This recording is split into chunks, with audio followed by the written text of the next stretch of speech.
That wasn't 5 seconds. That was 5 seconds. Oh, shit. Clive, can you confirm, please? We are live. Here we go. Here we go. So, you enjoy football this weekend, Bob? I had a really, really good weekend. Thanks, Clive. Did you? A lovely weekend, mate. You cunt. Yeah. I see exactly where this is going. How about you? How about you, Mitch? Do you know what, Clive?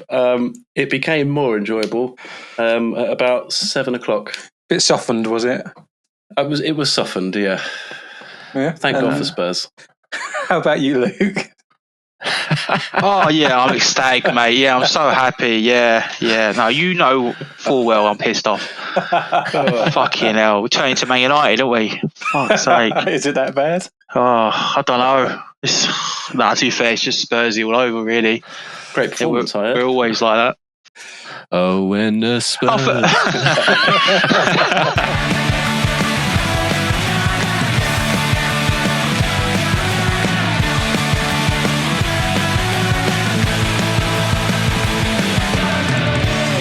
I mean, we're not even starting with Spurs. We're going to start with West Ham, so don't get ahead of yourself just yet, Luke. But start West Ham as much as you want, mate. Yeah. I mean, I thought we should just simply because they got their first home win of the season. We did. That's also true. Yeah. In the Bob Derby. So, Bob, we are massive, aren't we? Yeah. Oh my God! Wow! Wow! Yeah. What a performance that was! It was absolutely brilliant. Yep. I mean, they're not a bad team. Like I say, it is my derby, so I've got no bad words to say about them. But man, it was such a good compared to what we've been served up over the past few weeks or past few months, should I say? Absolutely brilliant. Bowen was absolutely brilliant. He looked well sharp, on form. didn't he? He looked very sharp. And I think it doesn't work with him just playing up front. It doesn't work. I much prefer it. But I mean, that's the thing as well. Is like you took a note out of Brentford's book and got the goal in the first minute. But even after that, like Antonio looked like an absolute handful again. Yeah. Like that's one of my notes actually. Antonio, I think he showed why he's such a good player for us because it's not just about the goals, but he was an absolute handful. I think there was a chance that when Kudus hit the bar, that was a cross from Antonio. And it's a good header as well. Great header. But yeah, he looked brilliant. Kudus looked great again. Did Kudus play out on the left? Yeah. Still, or did he? Yeah, he played out the left. Paqueta looked good. Like what I really liked about it is that we were playing at some pace as well. It wasn't kind of slow football. We were moving the ball quickly. The only thing I do prefer it when Souček gets a bit more forward. I think we kind of reverted. I mean, I'm obviously not complaining. I'm just kind of picking holes at something. But we did kind of play the double pivot kind of system again. And I'm just not sure that it always works, to be honest with you. We've seen that in previous games. Against teams... So against teams that will have more of the ball, do you think it will work? Because you're going from a team that I think Antonio said it after the game as well. You're going from a team that is used to not having the ball to a team that wants to control the ball and be a team in possession the majority of the time, right? Yeah, and I think that's what he's trying to achieve. I just think, I mean, we saw it in we tried to do it against Chelsea. And with our forward players, I just don't think it always leaves too much of a gap, if you know what I mean. But yeah, I mean, that's me just picking a one hole out of what was otherwise a pretty good performance, in my opinion. I think Todibo looks really good at the back. I think he looks like he's kind of gelling well with Kilman. Yeah, just a really, really positive performance. And I kind of hope that we carry on doing that. I think it's what we've kind of been waiting for, and it's what we know that we're capable of, especially with those front three players.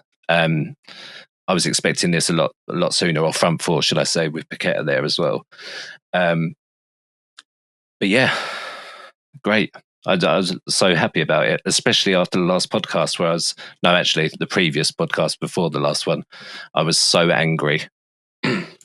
Well, mate, we'll get to your game later. They're a better team than West Ham. I'm just saying. After today, I'm not overly sure on that. But yeah, I just think everyone on the pitch. The other thing as well was that we just looked so much more up for it than what we have done in previous games. And obviously conceding quite close to after you scored. Like my initial thought when I saw that was, oh, here we go. Yeah. And I mean, it was a great goal from Delap, to be honest with you. Like, what a bloody finish that was. It was. My note on Delap is he's not going to be there if they're playing Championship football next season. Absolutely not. Premier League clubs are going to snap him up. Someone will. Yeah, I mean, even after the goal, he had a couple of other chances as well. I say chances, but kind of chances that he made. He's such a good player. But yeah, I was the same as you, Clive. When I saw it went to 1-1, I was kind of thinking, oh, this could go, like one way or the other now. But thankfully, we kind of pushed on. I do think Ipswich kind of caused a lot of their own. What's the phrase that I'm looking for? It caused a lot of their own problems, I think. But I think again, that is credit to how up for it we were, and the press looked a lot more coordinated in this match as well, with the front three. So yeah, I mean, I don't have much more to say about it. I'm obviously quite excited about getting a home win. I think it was one of them games where, if we don't win that brings in even more negativity. I know I said it in the previous game against Fulham where it was a must not lose, but it kind of almost felt like that again today because of you don't want that record to keep going and going with the whole home win thing. Yeah, and the thing is, obviously, going to an international break, like a nice positive result is what you want going into the international break. Yeah, right? but fucking international breaks, Clive, because what I want now is for West Ham to play Spurs next weekend. That's what I really want, because I think we probably built up quite good momentum from that game. I would love to play Spurs next weekend now, but obviously we've got the international break, and fuck that. Yeah, I couldn't agree more. Fucking international break. I mean, my notes from the game were obviously I thought you looked a lot better, and you just looked like you wanted to win a game of football. Like players were trying, right? Yeah.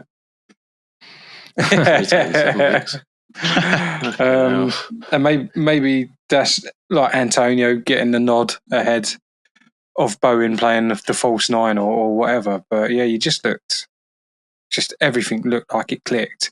And as you said, like Ipswich did make their own problems. Like I think Calvin Phillips basically set you up for one of your goals as well. So he was just paying it forward there. He'd done that for us in his first game for us. So, in his first game, didn't he? Yeah. But yeah, I think part of that as well is, or the players looking more up for it, is that they looked like they knew what they were doing, if you know what I mean. Like in the previous games, it kind of didn't look like there was much structure. And like I was talking about with the press, when Ipswich were trying to play out the back, the press looked so much more coordinated in this game. It didn't look dysfunctional like it has done previously. Is that a case of Ipswich making it easy for you, as opposed to West Ham? I think it was a bit of both, to be honest. I think it was probably. I think West Ham did play really well. There's no doubt about that. But equally, I'm not sure Ipswich were at their best. But maybe that is credit to how well we played, how well we pressed, and how much we dominated the game. And I will say we did dominate the game. if Ipswich are at their best, losing 4-1 to West Ham. Yeah. They've got a long old season. Yeah, but you know what I mean. Like, I feel like it could be a case that we just outplayed them, and that's which we did outplay them. Yeah. They also lost 4-1 to Man City, which means... Well, I mean, like I said at the start, I mean, we are massive. And I think we could probably push on now and maybe get top 4. Who knows? I mean, you're not far off. I think a lot of people outside perspectives, it's always a case of they look at the league table, they look at the teams, and they always just assume that the team is shit. You know, what I'm getting at, Bob, is what you were saying is that you just outplayed them. You were better on the day to make them look bad. Not that they haven't been bad all season, but sometimes it's just one of those games that you just turn up and you're just a better team, regardless of how poor. And like you said, the pressing in the game. I didn't watch the game, but I assume your pressing and stuff was causing them to make those mistakes because of the high press. Similar to what Tottenham have been doing, is they're making teams make mistakes because of the high press, and they're always booing it out or giving the ball away or, you know, holding on to it too long. I think sometimes we look at it and go, oh no, Ipswich is just shit, you know, or even Man United game. We were saying it last week with Tottenham. It's like, oh, Man United are poor. No one praised Tottenham as to, oh, they were great, they're pressing and everything else. It was, no, Man United is shit. You've got to look at it. It's a Premier League, but we're in the Premier League. These teams in the Premier League, the best league in the world. You know, you turn up, and I get it, some teams are just bad in general, but I think don't take it away from the team that's won that game. I'd understand if it was like 2-0 or something like that, but you smashed them 4-1. You know, it was clear that we had a game plan, that we knew what Ipswich were going to do, and we outplayed them. And like I say, it looked like the players were far more aware of their roles on the pitch, and everyone was up for it. And I think they probably... We say we outplayed them on the day, and I think that is definitely the case. And you know, they probably got in their heads as well. You know, shit, I don't want to keep this record of home losses or, you know, not winning at home. So that probably plays a part as well. And thinking about the start of our season, we've actually only lost against Villa, Chelsea, and City, which. Well, they're all clubs that are obviously looking to be top 4 teams. And I think against Villa, we probably, you know, could have got a result on that in that game on a different day. What about the Chelsea game? No, I mean, we don't want to talk about that because, and like I say, we'll get to your game later, Mitchell, and we will sing the praises of Chelsea. So, I mean, I think we'll crack on now. I think we'll, you know, I don't want to get carried away and start thinking that we're going to go into every game and play like we did against Ipswich, because that's just not the way that football works. But it's great to have that positive going into the international break. At least you got an easy team next. Yeah, exactly. Yeah. Let them score 3 times and we'll beat them 4-3. I mean, just look at the last game with it. I can't remember who it was when we went 3-0 up or thingy up when you drew with us. I can't remember who scored that banger outside the box. Oh, it was Lanzini. It was a couple of seasons ago. Lanzini, that was it. Yeah, when we had Gareth Bale. Yeah, great game. It's a good segue into the Tottenham match, I guess, unless anyone else wants to speak West Ham. Couldn't think of anything worse. All right, Luke, take it away. Take it away. Oh, guy, let's start off with the positives. Yeah, what ones? Let's not go negative. Yeah, I know. All right, so let's just say Brendan Johnson, 6 in 6. Guys banging it in, knocking on that door. Yeah. You know, he's on form at the moment. Can't complain. He's been brilliant defensively, attacking. He's been great.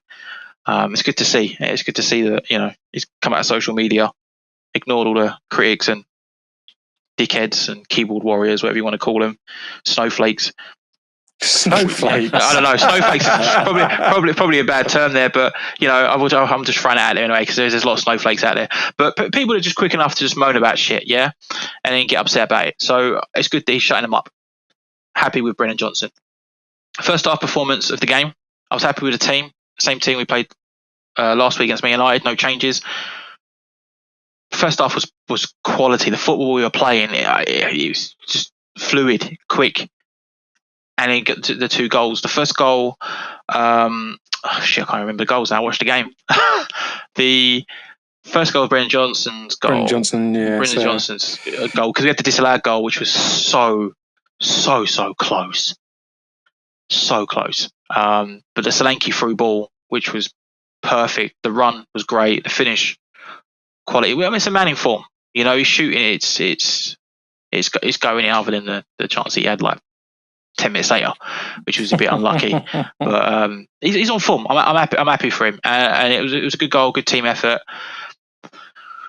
It was good. The second goal, and I knew as soon as we scored the second goal, I was like, this is Tottenham are going to get comfortable, because it's what we do. We get comfortable. We don't play that pressing football like we did before, because we're already 2-0 up. Or why do continue doing the full press when it could leave space? But what they actually done was left space. But the second goal itself, the keeper should have done better. Keeper should have done so much better. He should be saving that. Any other keeper, I think, in the Premier League would be saving that. It was, I think he went under his arm, and then I don't know if you saw it, and in the goal, and I was like, keeper should be doing. But I know it's a bit. The player was sort of blocking his view, but it wasn't a hard shot. It wasn't even any pace on the ball, was there? Really? No. Yeah. It was just a place, wasn't it? And then the keeper just didn't get a good solid hand on it. But I can't complain. Well, at least the first half I can't complain. It was a good first half. And then second half, I don't know what the fuck happened there. The team came out and didn't know how to play football. Just kept giving it away. And I was sitting there. I was like, every second ball we were losing. Be it. As much as we said Bentancur had a good game last week, he had a poor second half this week. He had a poor second half. Yeah. He was solid in the first half though. Like he was everywhere breaking up. But maybe he's just tired legs now, Clive, because he's played. Did he play on Thursday? He did. Yeah. Did he play Thursday? I think he did. I feel like he did. Yeah, I don't think he played the full game though. I think Bissouma come on. Right. I'd have to double check that, but he needs the fitness, so I understand why he's playing the games, because he's been out for so long. He needs more games, but he did look tired in that second half, and one of the goals was his fault as well. Mm-hmm. For not sliding across or blocking it. It looked like he was just trying to wait for the ball to go out, and then cross come in, and Welbeck got the winner. Do you think? Love you, Danny. Yeah, well done, Danny. But do you think part of that is the how the intensity of the first half? And I always think this with Spurs, because they play. Obviously, that's the way that the manager wants to play, right? He plays at really high intensity, high press, that kind of stuff. But do you get worried that you are going to have second halves like that where the players just absolutely gassed? Yes. Yeah. Well, it's yeah. So all I can say to you is that the team, when you're doing that every single week, and sometimes twice a week, if players are not getting rested, like Bentancur, is that they're gonna get tired like 50th minute, 60th minute in, and they can't keep. And you can see that in the second half for the players, they just look tired. Werner ran out of steam, didn't know where to go, what to do in the second half. Kept losing the ball with between his legs or giving it away with his passing. It's just tired legs, and that's what happened. But the manager needs to then make a substitution and be like, well, I don't know why he's making a substitution. Like when we're 2-0, like the 2-2. So I've got a couple notes as well, and what they both are about Ange, and one of them is, why are you taking Maddison off? One of your best chances of getting a goal on the 85th minute when you're 3-2 down for a young lad. Like, don't get me wrong, the young lad could come on and do something and score the equaliser or whatever. But take one of your defensive players off. Leave. You're chasing the game. If it was 2-2 or 3-2 at the time, yeah, shore it up. You don't want to lose. You are away from home. But why are you bringing off Maddison? Has Maddison finished the 90 minutes this season yet as well? every game, he's always the one that comes off. Yeah, I think it's probably because of injury. He's injury prone, and it doesn't want him to get those little knocks and wear him down. So he's got a week's break. He's not going to England, is he? Oh no, I get it, but you need to put him in cotton wool, mate. Just wanted to save that 3-2 loss, didn't he? Well, I don't understand. I said to when Alan was here, I said that the only logical thing I can think of is why he's taken Maddison off, and it's not just. I know I've mentioned the injury and stuff. I don't think it's that. I think he thinks it's over. I really do. I think at that time, 85th minute, he's the white flags come out. The white flags, like, because you can see him nodding through the game, second half. But he's thinking, that's not like if that's your manager's mentality, you're not getting top 4. Clive, it's not going to happen. Clive, he put on 2 defensive midfield players on Sarr and Basuma. Like, that's like, again, I can only go from my perspective. I'd be curious to see what other fans say. Obviously, the game was a few hours ago, so I've not had a chance to look at people's comments and stuff like that. Yeah, the whole lot. It's just that I'm seeing this and I'm like, okay, we'll look at the bench and we'll go, okay, we can bring on. Okay, we've not got any match winners on that bench. Yeah, we've not got anyone on there that'd be like, okay, look, they're going to come on, they're going to win us the game. Yeah, but you didn't need it. You were 2-0 up. Well, no, this is the thing. We're talking about 3-2, right? The second half. But you look at that, you're like, okay, we've got Bergville on the bench, attacking player. Gray on the bench, attacking player. Spence with his pace and he could just get forward, just push up. Lancashire, striker, go 4-4-2. Put another striker on, get the balls in the box. It wasn't like we weren't getting down the wing. We were getting down the wing. It's just every time we got to the wing, I'm sitting there like, cross it. No, do you know what I do? Pass it back. You've got a tall striker in the box. It's not like we're playing like against Saliba or Gabriel. Bundles of goals with his head. Look, he scores a few. I think he got a fair few last season. Aerial duels, mate. Aerial duels. Yeah, we all know he wins them.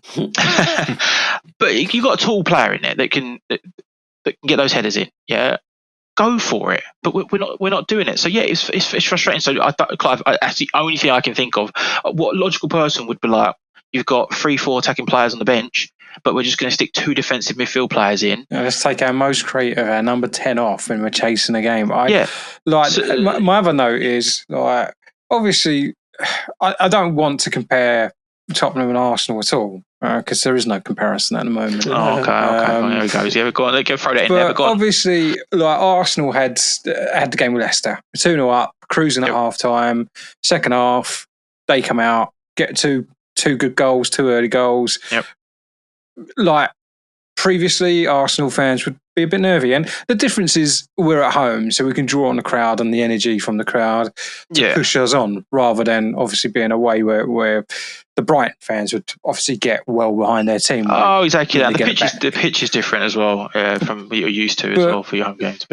The other thing that I think is your manager at that point is the one that you need to, as you say, like when it goes to 2-2, make a defensive change. Go, all right, let's stop that third goal from happening. Let's shore it up. Why are you doing that at 3-2? Like, my point being is, I think he doesn't have any other plan other than plan A. I don't think he knows what to do to change things if it's not working anymore. Like, you go in at half time, all gravy. What does he say, Bob? Do your impression. I don't want you to score anymore, mate. And then, like, he goes, just do the same. Just do the same second half. We're not going to change anything. We'll win this game 4-0. Other manager ripping into the Brighton players saying, right, you've got up here. So out comes the second half. Second half comes along. Brighton, they're there. They're up for it now. You can see that. You've now got to change things again. You've got to react. And I just don't think he's got a reaction in him. No, it's not. And sometimes it's Clive, it's hard to explain. I'm looking at this now, yeah, because obviously I watched the game and I wasn't paying attention of exactly when they scored the goals. But I'm looking at it now. They scored on the 48th minute, the 58th minute, and the 66th minute. The subs came in on the 79th minute for Werner and Bentancur, and then the 85th minute for Maddison. Like, I 79 minutes when they scored on the 58th minute for 2-2, and it didn't look like it was changing even 5 minutes after that.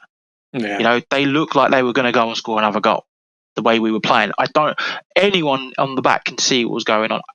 I'm shocked, and this is what I said to you, Clive, when you said to me about like if Tottenham, the 10-man situation. I know the comment we mentioned briefly, didn't we, about the comments that Spurs fans were making because comparing Arsenal when they went 10 men against Man City when we 10 men against some fucking no team, and I was like, it's a stupid comment from Spurs fans. Yeah, I said obviously we did it against Chelsea last season where we just had the high line at the halfway line. He would do that. It would go down to 10 men, and he would do that. It's not stubborn. I don't think it's a stubborn fucking man. It's not just stubbornness. It's naivety. Look, you both, you could put them together then for him because he's just fucking. Look, I love the way that we're playing. I cannot fault the way that we're playing in terms of the high press. The football in the first half was so good, so good.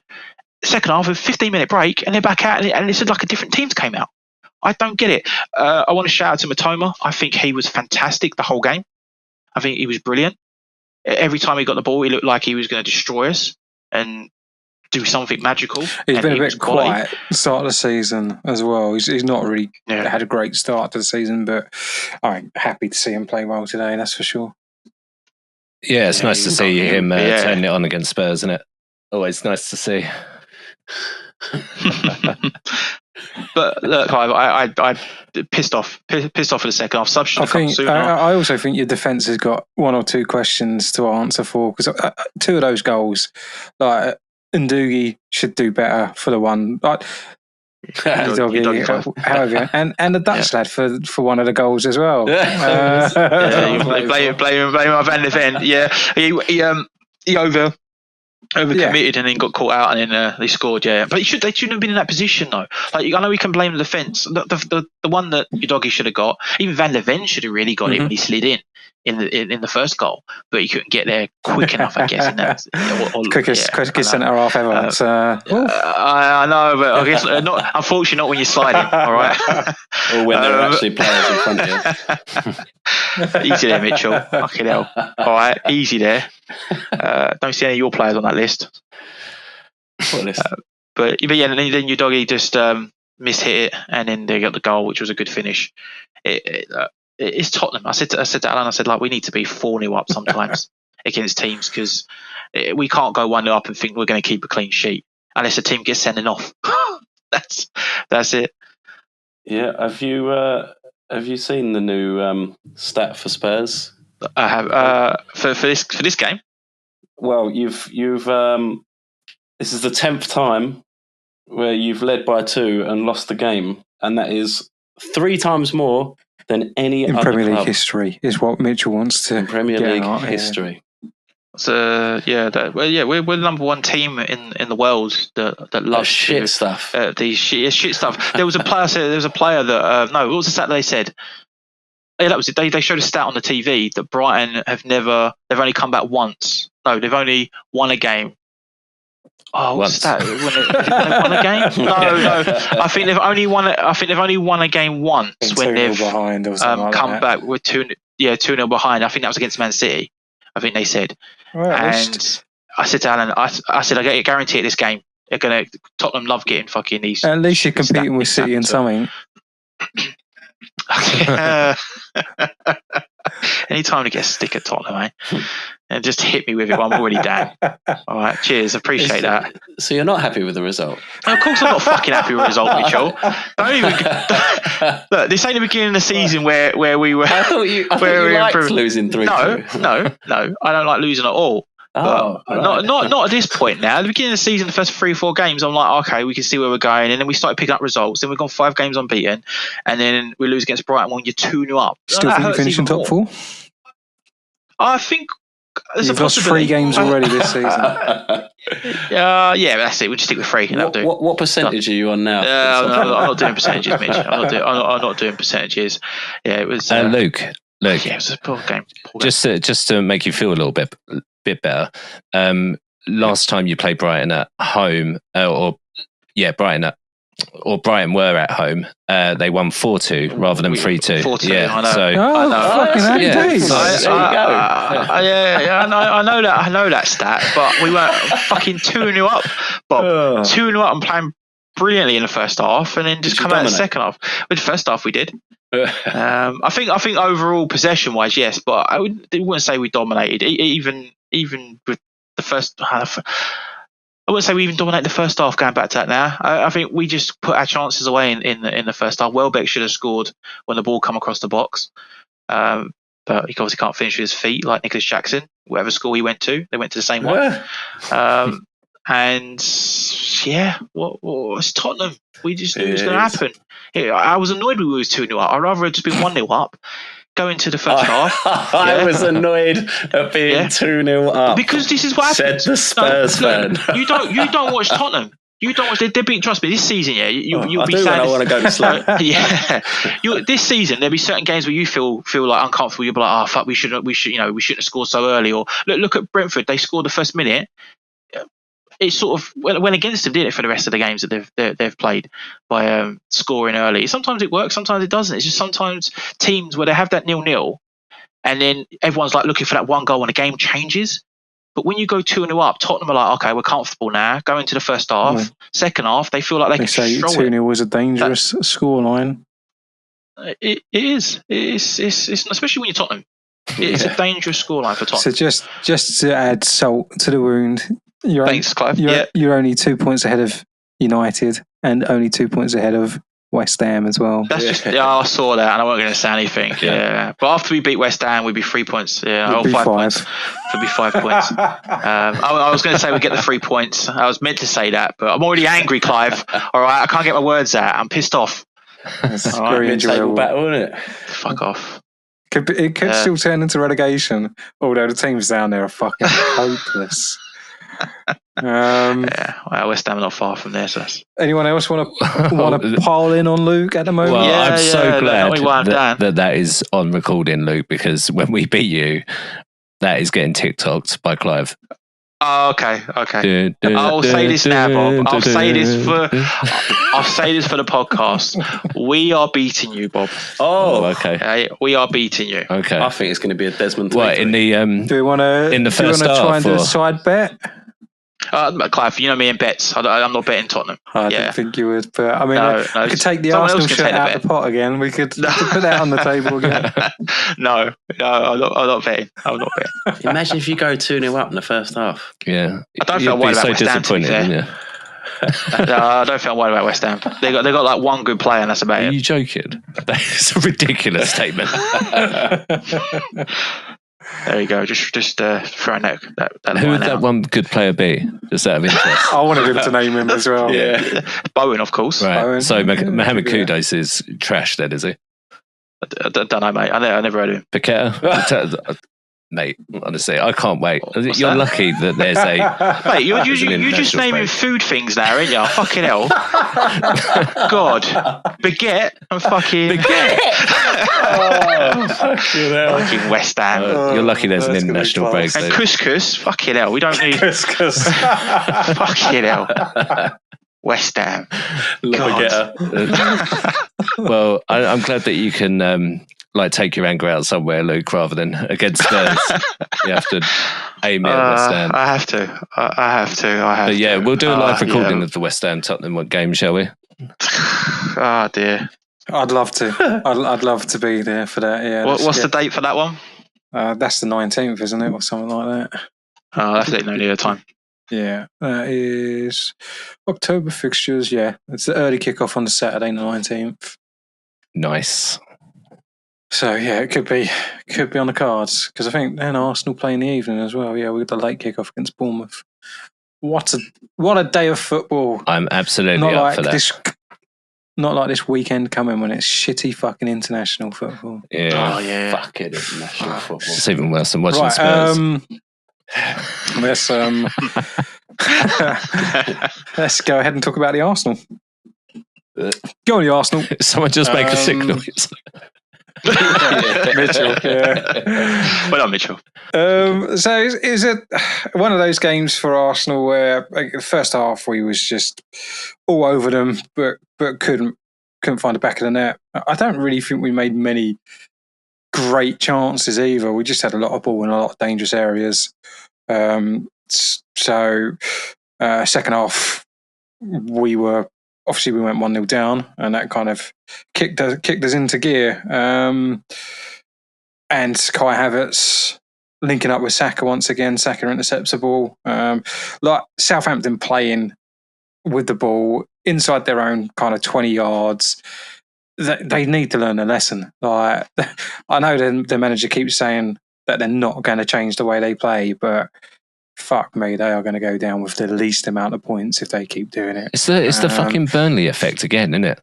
Like, they done exactly the same thing last year, and they just think they can be the one that changes the whole mentality of, no, we don't need to change our way to play with the big boys. You do. Yeah. Like the difference in class between the Championship and the Premier League now is massive. So unless you've just gone out and completely bought a whole new team, you need to change the way you play football. You need to be a bit more smart. Like, so yeah, Havertz, great finish as well. One touch and then bang. Martinelli's goal, what a cross by Saka. He's played that ball a few times. You'd say maybe Ramsdale should do a little bit better because it's a real tight angle, but Martinelli's, again, great finish, great place. Like, he's timed his run perfectly. Ramsdale's let that in, isn't he? He's still an Arsenal player at heart, isn't he? He's I mean, he does love us, and we love him back. And then the third goal, Saka, the defender takes a heavy touch in the box once he's won the ball, and Saka comes in and just smashes it home with his right. So we made a lot of hard work out of it again.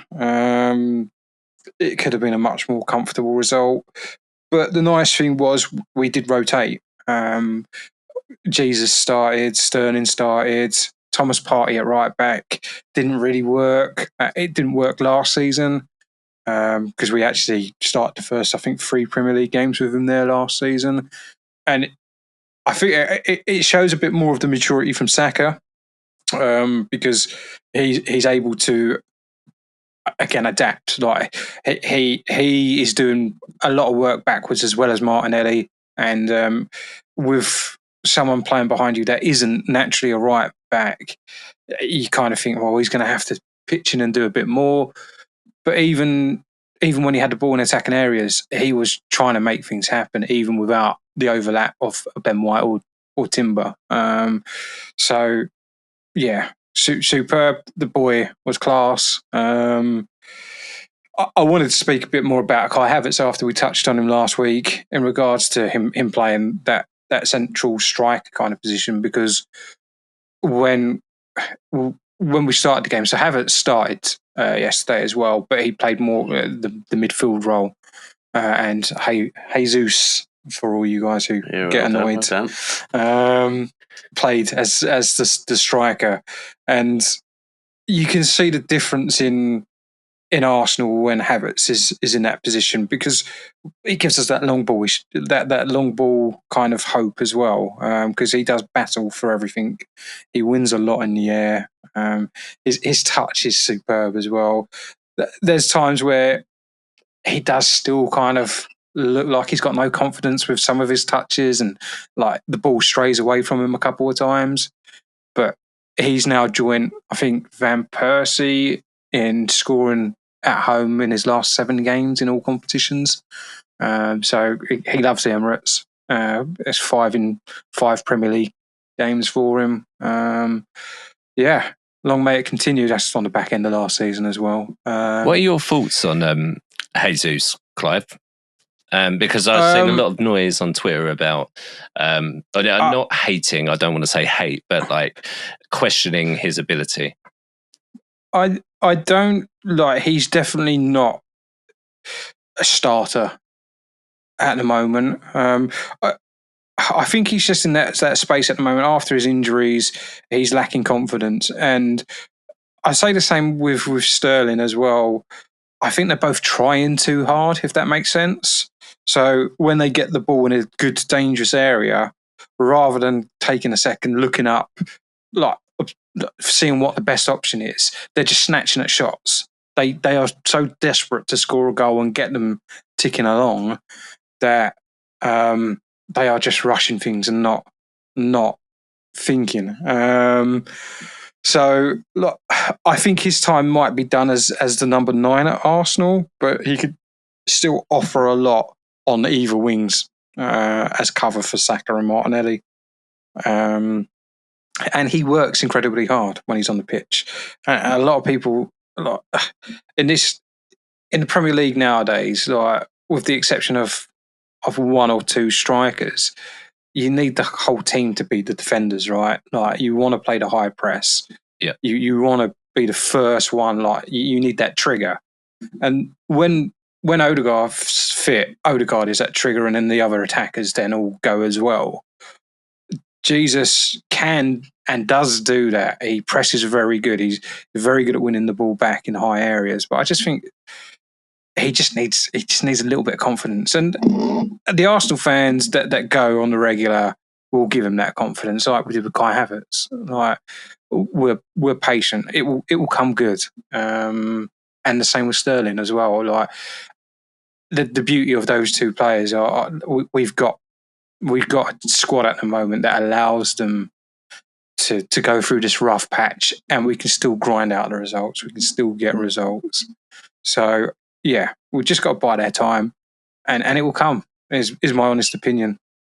Was the first goal for Southampton, was that a foul, or was that just the Vardy one from the week before? Yeah, it's just a coming together, and I think it's like, although Sterling's running through, I think it's Sterling that makes the contact rather than the defender. So like, I've got no gripes with it. Like if it had been given against Arsenal as a foul, I'd be annoyed. So of course you would. I do think we could have had a penalty in the first half when Sterling was through, though. But again, we're not like I don't want to be the woe it's me Arsenal fan once again. It's not happening. We won. We looked comfortable once we changed their shape. And as I say, rotation is going to play a big part of this season, and it's nice. We've still got players to come back. Obviously, Ben White and Timber both missed at right back. Tomiyasu's just coming back. Odegaard to come back yet. So yeah, onwards and upwards. Fucking international break. How many players get injured? Saka's going to play 90 minutes in both games. Fucking joke. Probably. I want to ask another question, Clive. Yeah. The game itself, similar to the West Ham and Ipswich game, where Ipswich played bad, and it's not about, I'm obviously saying about West Ham's performance, but other people might just say that Ipswich are so bad. Looking at Southampton and where they are in the league and the way that you played, would you say that you were just a better team in general, or Southampton I just think just shit? I like. I want to get this sort of opinion, overall, because I want to get a better understanding of this as the people's opinions in these games nowadays. So, like, for me, I expect to win that game regardless. Like, Southampton have been a bit of a bogey team for us. 2 seasons ago, we drew them 3-0 at home. Fair Walcott scored a couple or whatnot.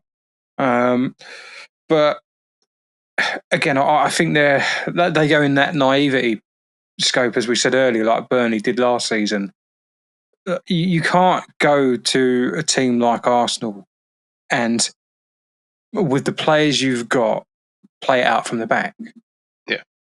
So, like, it is a matter of time. Even when we went 1-0 down, I think you'd find a lot of Arsenal fans would still be very confident in getting a positive result from that game, because of the way they play and the way we press. So, like, Southampton aren't, in my opinion, they're not a good team. They're going to concede a bag loads of goals this season. I'm not going to say it's disappointing to only win 3-1, but as I predicted, like, for man versus AI, I wanted more goals and I wanted a clean sheet as well. Oh yeah, you changed it to 4-1, didn't you? 4-0 is what I went with. You fucking idiot. You still would have lost anyway. Yeah, Even exactly. 3-0. Yeah, so you can pipe down. But yeah, like it's not a result where we're buzzing because it's an expected result. And a little bit like the Leicester result as well. Like we're not coming away buzzing from that result. Like we want to win every game we're playing, and we are at the moment. Who's your main striker now then? So would you prefer Havertz in the middle? Havertz is 100% my number one pick as a centre forward, right, for Arsenal. Like and his stats and the way we play cement that as well. And one of the things that I said last season is one of the games we lost at the end of the season to Villa at home. Jesus was coming back from injury, and we played him up as a number 9 and dropped Havertz back into midfield, and it just didn't work.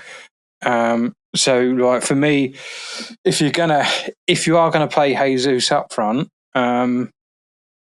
drop Havertz to the bench and bring him off the bench to then change a game. Like, but at the moment you can't drop him. He's like Johnson for Tottenham.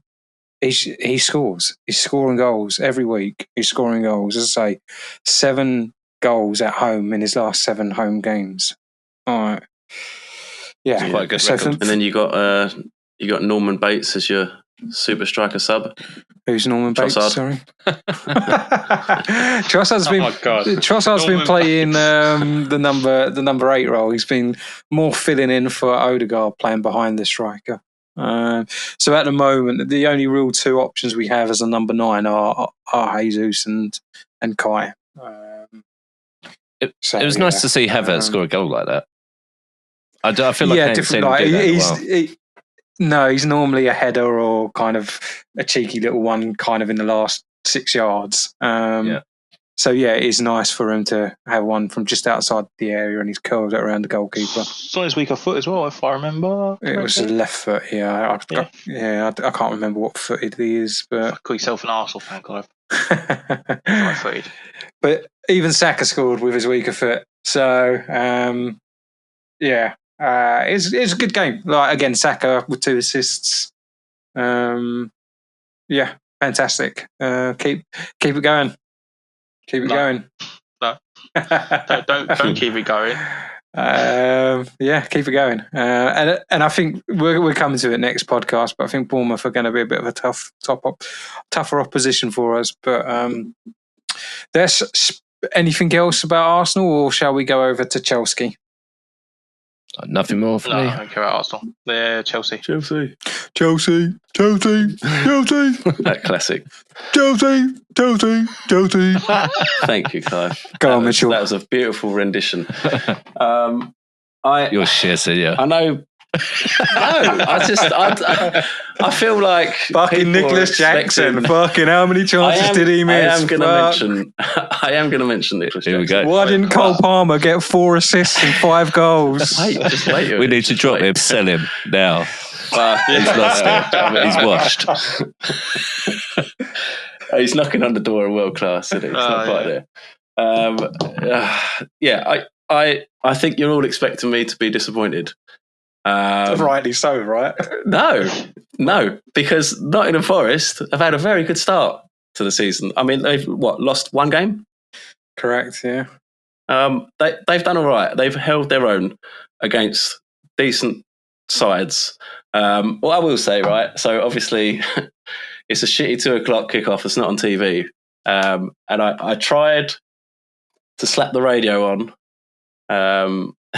For the first half, you're not going to believe it, right? They were playing the T20 women's international cricket. You're a sexist. I have no problem with women's. But yeah, so I missed the first 30-ish minutes, but it sounds like for the whole of the first half, nothing major happened. We were in control. We just couldn't break them down. They had 11 men behind the ball. They might have had the odd chance, but it was all us. It just seemed like a matter of time. All the action happens in the second half. we concede, but then we get straight back into it 6 minutes later. Madueke, I love that boy. He's had a blinding game. Him and Palmer again linking up and making loads of chances. Palmer having loads of chances. I did hear the commentator moan about Jackson and say, why hasn't he shot?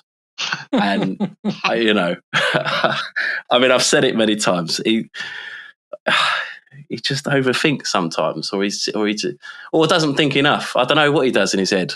And I know there are some people out there that seem to really, really like Jackson. Yeah, and I don't dislike him, but he didn't do anything in this game. And then Nkunku comes on for him as he normally does, and does nothing. Yeah, he created a couple of chances, or he had a couple of chances. Sorry, which was more than Jackson had for 70 minutes. He didn't score. But so, no, you're right. He didn't score. No, yeah, he didn't score. But then he had a tough 90 minutes on Thursday, didn't he? He's probably tired, the boy. Getting a hat trick. He's our top goal scorer, Nkunku, across all competitions. Who did you play on Thursday? Ghent. Yeah, I mean that explains it. Yeah, they're the top side, Clive. All right. And then it sounded like it was a mad second half. A lot of yellow cards again. A lot of yellow cards. The whole, both benches came up. I'm not sure what happened, what really kicked it off. It was around the 80th. And I think someone had pushed into someone else. I don't know who it was. But both benches just come barreling in, and it was classic football argy-bargy. It was getting in people's faces and not doing anything about it. But it went on for quite a while. There was an injury that went on for quite a while. It ended up being 13 minutes added time, and you'd be very happy with this, Clive. Nottingham Forest employed the world-famous Arsenal dark arts. It was beautiful. Apparently, they just keep a time wasting, everyone time wasted, falling over the ball. What have Arsenal done to the Premier League? Honestly, ruined it. Honestly, they created the dark arts. It wasn't Mourinho. And again, the whole 13 minutes. Actually, that's not true. So the 30 minutes extra time, 6-7 minutes of it, it was constant. I've seen some of the highlights. I can't remember their keeper's name, but he made some blinding saves. Yeah, some real top-notch saves, and a double save from a Palmer chance. He kept Forest with a point for that game. It really was blinding. But then you could argue, literally the last couple of minutes, Forest had the best chances, and Sanchez made a blinding save right in the last minute, because this would be a very different conversation if we had lost that 2-1. But it was a. Go on. This is my problem with what you're saying, Mitchell. Right? Is it like you're saying that a draw against Forest is all right, yeah, or whatever, which I kind of agree with. But we might as well call it 25 minutes. For the last 25 minutes, they were down to 10 men. And also, if you're pretty funny red card as well. Yeah, it was. And if you're a team that you're kind of expecting to reach top 4, I just don't think you can come away happy with a draw against Forest. Well, but I wasn't. I wasn't expecting top 4. Oh, I thought you was. Like I said last week. I swear you said that. I wasn't expecting top 4. No. I'm going back on these podcasts. You definitely said it. Yeah, please do. No, I said last week that I had predicted, I think it was 16 points or whatever in the opening 10. And here we are 7 games in. I think, what are we on, 15? Mitchell's top 4 was bonkers. It was City, Arsenal, Newcastle, Villa. Oh, yeah, that was it. Yeah, but it's not completely I'm sure you said something in previous podcasts. But anyway, does it? No, I said we're overperforming at the moment, in my estimations, which is why this is what plays into it, which is why I'm not massively disappointed, because this isn't the Nottingham Forest of last season. They started the season very well. Yeah, and I'll back Mitchell up in the sense that obviously they're the only team that have beaten Liverpool so far this season as well. Yeah. I don't disagree that Forest are a good they're a good side. But you played in the last 25 minutes against 10 men. I just feel like I couldn't be happy coming out of that game with a draw. Well, yeah. Well, the last 25 minutes. I mean, I would have loved to have seen what would have happened if Ward-Prowse didn't handle the ball, because it was just past their halfway line. Bad touch, and Jackson's come steaming in, and he knows he's fucked it, so he just falls on the ball and grabs it with his hand. What a fucking idiot! I mean, that's a straight red. He got a second yellow for it. I don't really fucking care. Is it a straight red? Whatever. Yeah, because it's a goal scoring opportunity, isn't it? Is it? He's on the halfway line. He's the last man. He's on the halfway line. It's a bit further up from the halfway line. Mitchell, but he could have been the only player. He could have been the only player left one with the goalkeeper from the halfway line if everyone else was near enough. And the referee would have still gave that a yellow because he knew Nicholas Jackson was never going to score. And it's a one-on-one chance. Distance to goal. Like there could be a covering player. Still a one-on-one chance. No, it's not. It's not a red card. I've seen it. There wasn't. Listen, and I'm also going on what was said on the radio station that I cannot say, and they were all saying it was a red because he's last man. He has stopped. It wasn't Sport Talk, no. But it was funny. I mean, what a fucking prick. But I would have loved to have seen if Jackson would have scored it, because I don't think he would have. Exactly. So definitely a yellow card. I wonder he's not for confidence, right? When all of his own fans are saying this. No, I fucking hate Chelsea. Sorry, carry on. I hate Chelsea as well, honestly. No, and this is, I know what you're saying, Bob. Maybe I shouldn't be happy. No, I'm not, sorry, not happy or complacent with a 1-1, given that they were down to 10. But it didn't change much in the sense that they were parking 11 behind the Well, 11 was it? The whole game point? Anyway. So, the 25, they're still parking 10. They're still parking 10 behind the ball, and 10 men is still hard to break down. As Man City, like I say, but like I say, we're over. I think we're overperforming. So I'm all right. Fair enough. I mean, you're still in the top 4. Still in the top 4, yeah. Goal difference. Gotta love it.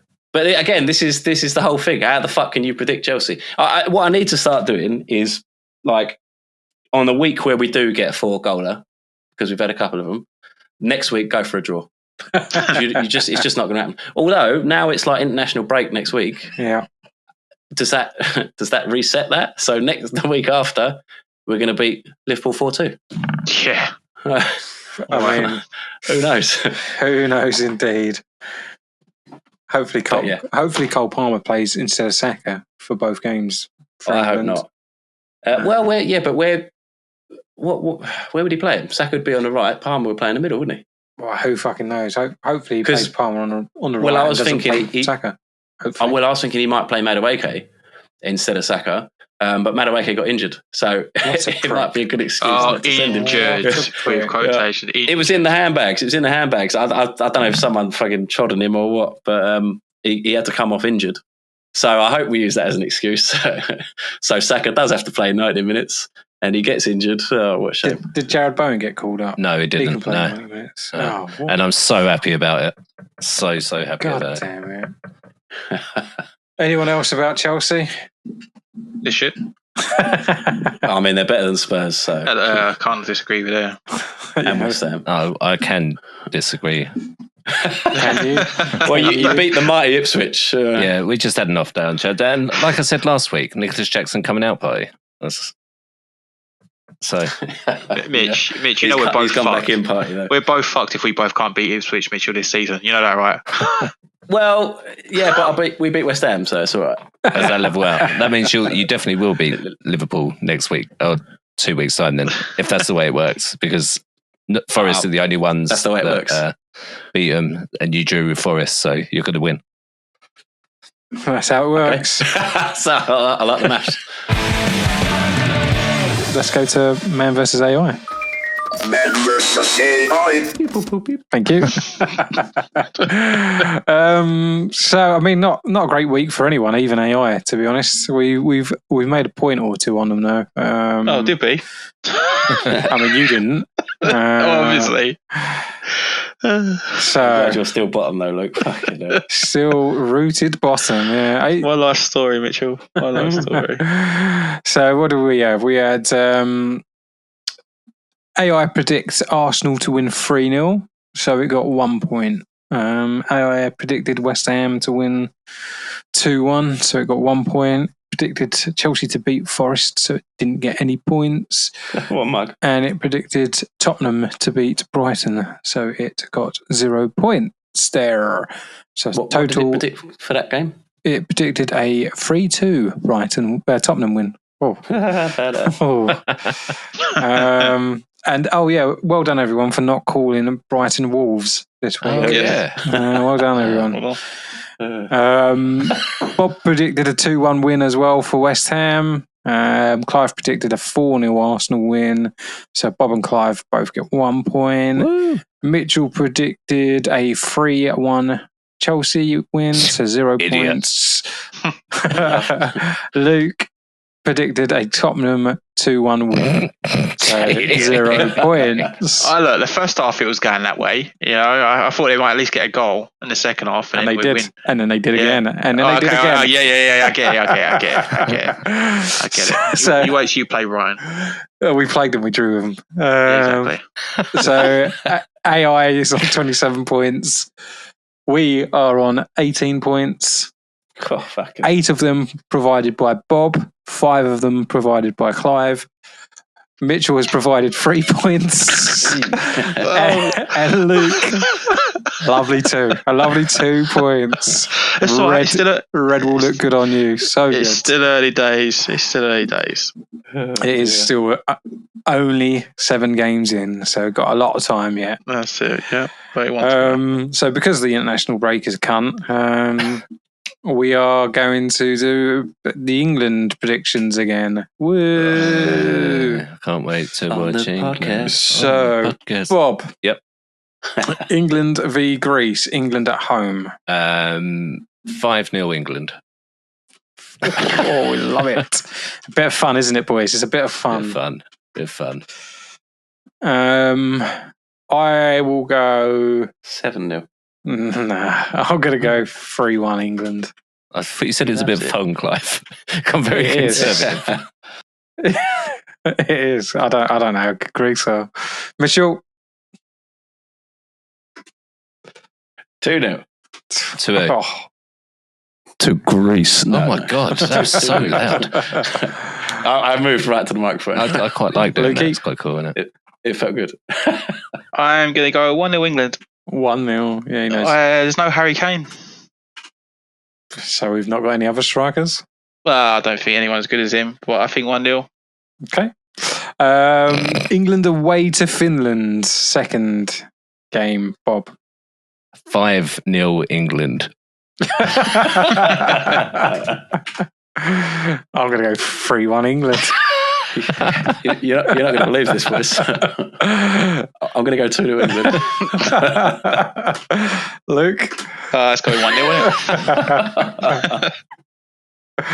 Oh, the fun we have. On the podcast. All right.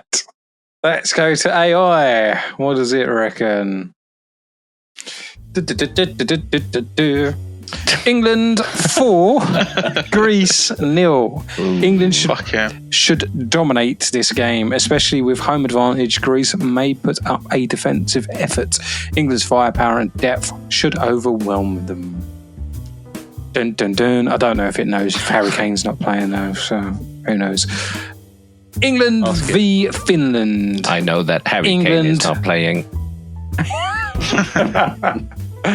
England 3, Finland 1.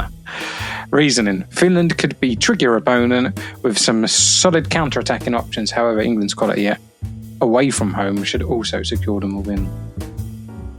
Cool. See about that. Should.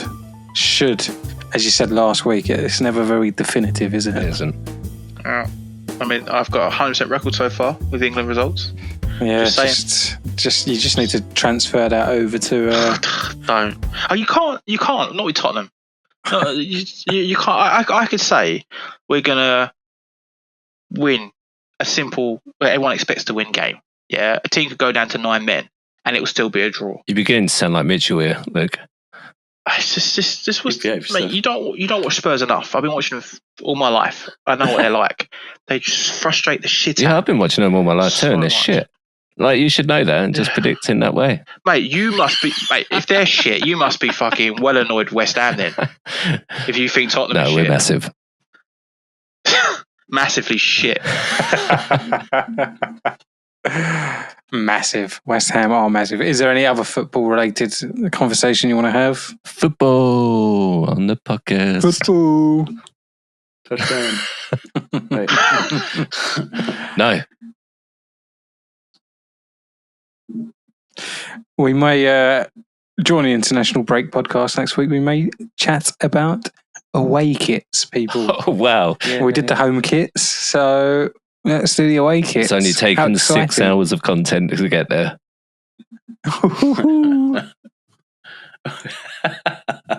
Cannot wait. Right, let's wrap it there. An hour and 5, five. We're 4, done. 3, 2, 1.